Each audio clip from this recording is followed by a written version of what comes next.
తెల్లవారుజామున ఆరాధ్య మరియు చరణ్ నిద్ర లేచి బ్రేక్ఫాస్ట్ చేసుకొని అలా ఆ పాత కోట మొత్తం తిరుగుతున్నారు. బెస్ట్ సినిమా షూటింగ్ ప్లేస్ ఏది అని ఆ కోట ఒక్కొక్క ప్లేస్ చరణ్ కి చాలా బాగా నచ్చింది.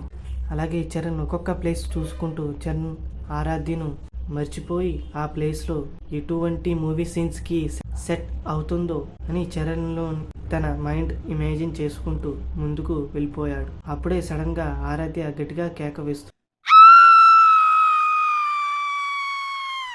చరణ్ ఉలిక్కిపడి ఆరాధ్య ఎక్కడుందో చూస్తారు. ఆరాధ్య కేక వేసిన చోటుపై పై అంతస్తు నుంచి ఆరాధ్య వాయిస్ వినిపిస్తుంది. వెంటనే చరణ్ పై అంతస్తుకు ఆరాధ్య